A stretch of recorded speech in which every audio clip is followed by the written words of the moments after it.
Hello everyone, हाजिर हूँ आज वॉइस के ऊपर थर्ड और लास्ट वीडियो लेकर के। आशा करता हूँ कि पहली दो वीडियो वॉइस के ऊपर आपको अच्छी लगी होंगी, उससे बहुत सारा नॉलेज और बहुत सारी जानकारियाँ आपको मिली होंगी। तो स्टार्ट करते हैं वॉइस के ऊपर थर्ड वीडियो। और अब ये है, सबसे पहले बताया इम्पेरेटिव सेंटेंसेस। अब हमने वहाँ टेंस को चेंज करना सीख लिया है, इस टेंस को कैसे चेंज किया जाता है। फिर उसके बाद अब क्या है, इम्पेरेटिव सेंटेंस की बात करें। सबसे पहले तो इम्पेरेटिव सेंटेंस कौन सा होता है? हिंदी में इसको आप कह देते हो आदेशात्मक वाक्य, जहाँ पर कोई कमांड दी गई है, कोई रिक्वेस्ट की गई है वो। और इंग्लिश में कैसे पता करोगे?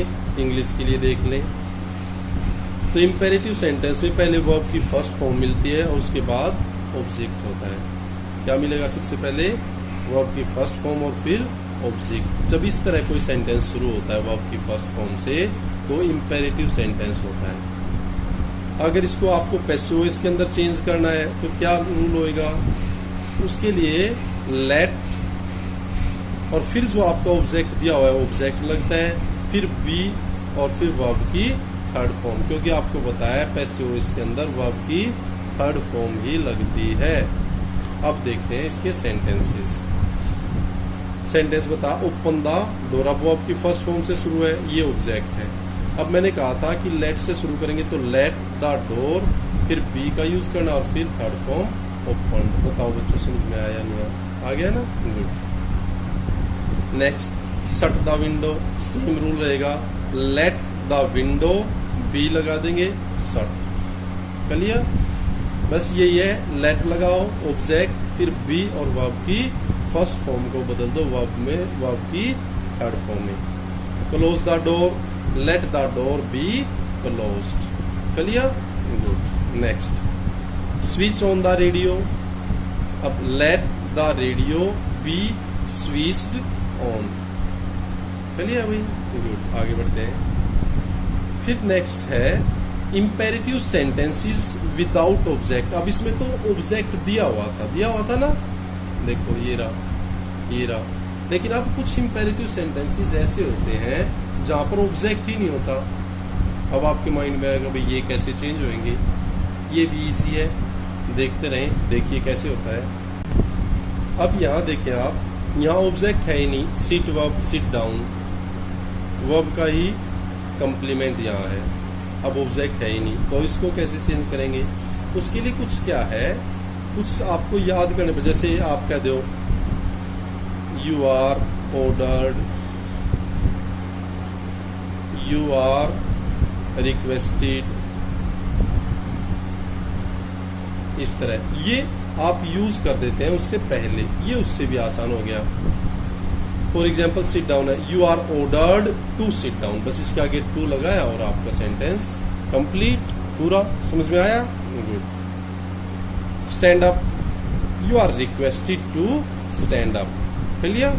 Next, get out, you are ordered to get out. तो इसमें कुछ भी नहीं करना, बस आपको यूज सेंस देखनी है। रिक्वेस्ट है तो requested, you are requested.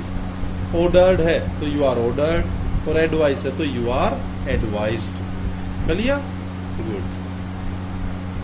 Some more important sentences, और भी तरह के सेंटेंसेस है। अब इम्पेरेटिव सेंटेंस देखे आपने, विदाउट ऑब्जेक्ट के देखे। अब और इम्पोर्टेंट सेंटेंस किस तरह के हैं, कैसे हैं, वो नेक्स्ट देखते हैं। For example, don't pluck the flowers. अब ये नेगेटिव सेंटेंस आ गया भाई, वैसे इम्पेरेटिव जैसा ही है, देखो ये इम्पेरेटिव है ना।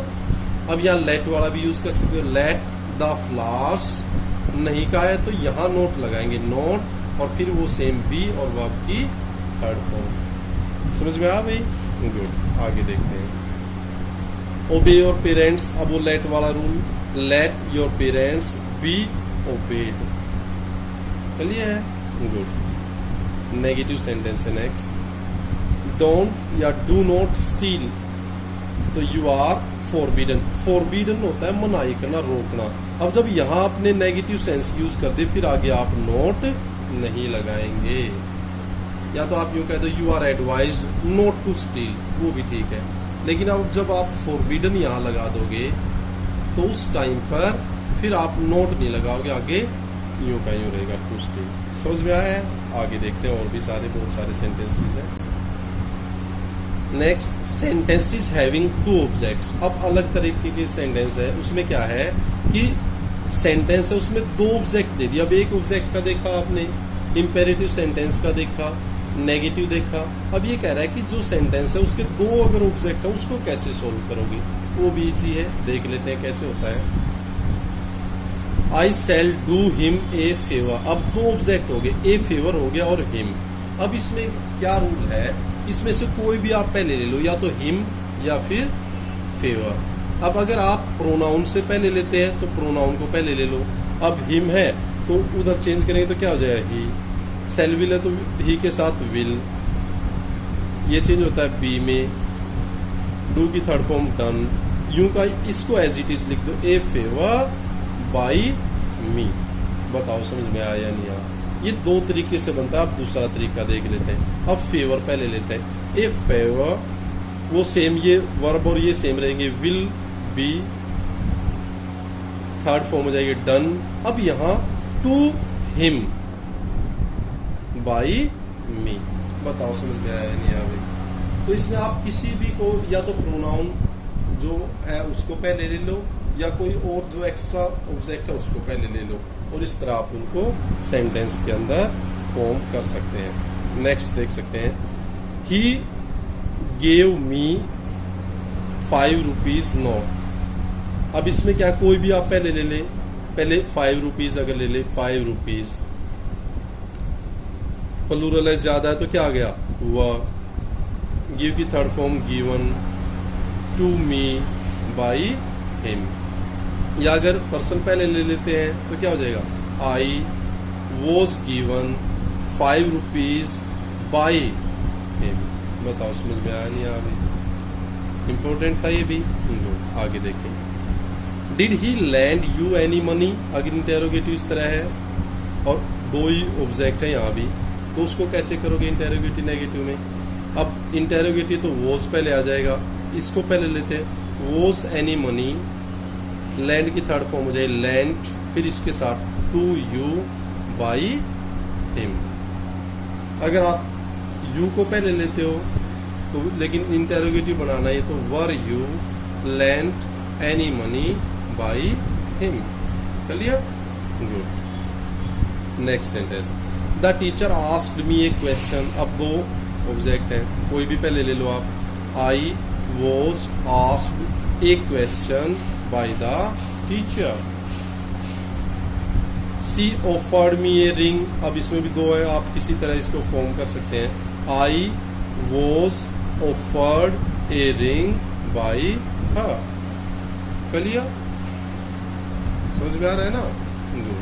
आगे देखें और देखें। नेक्स्ट है बाई इज नॉट यूज्ड। अब मैंने बताया था भाई वर्ब की थर्ड फॉर्म लगेगी, बाई का प्रयोग होगा सब्जेक्ट को ऑब्जेक्ट की जगह, ऑब्जेक्ट को सब्जेक्ट की जगह। तो एक्सेप्शंस आर एवरीवेयर, अपवाद हर जगह है। तो यहाँ कुछ सेंटेंसेस ऐसे हैं जहाँ पर बाई का प्रयोग नहीं होगा, बाई इज नॉट यूज्ड। अब वो देखेंगे आप। अब इसके लिए आपको ये कुछ वर्ब्स दी हुई है, उनके साथ प्रेपोजिशन, और उनको याद रखना पड़ेगा, इसका और कोई रूल नहीं है। जैसे नोन के साथ हमेशा टू लगता है तो बाई नहीं लगाएंगे आप।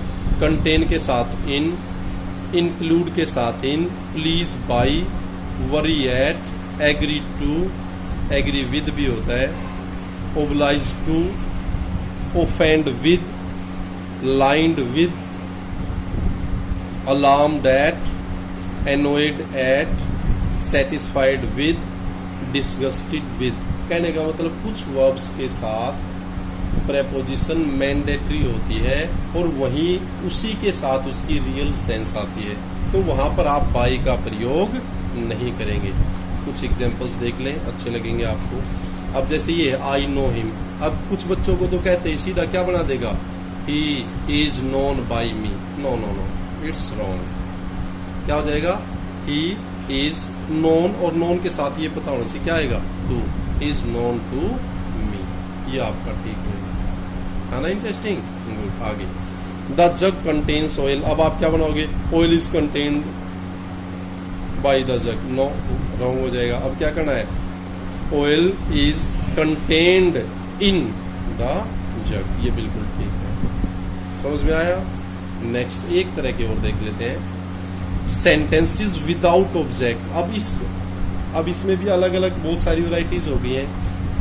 नेक्स्ट वैरायटी है कि जो सेंटेंसेस हैं वो विदाउट ऑब्जेक्ट, ऑब्जेक्ट ही नहीं है। अब उसको कैसे बनाओगे, कैसे चेंज करोगे, वो देख लेते हैं।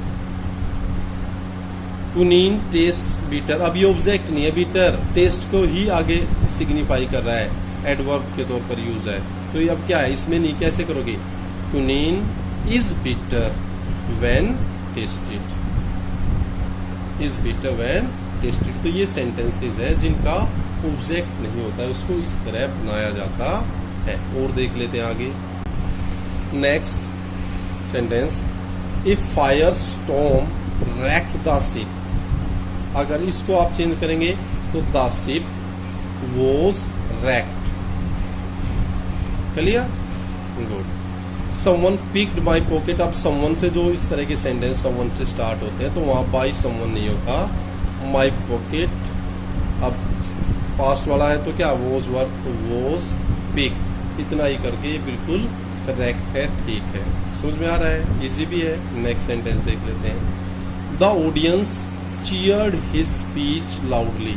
कि जो ऑडियंस थे उन्होंने उसकी स्पीच को काफी तेज, अब पूरे गर्मजोशी के साथ चीयर अप किया।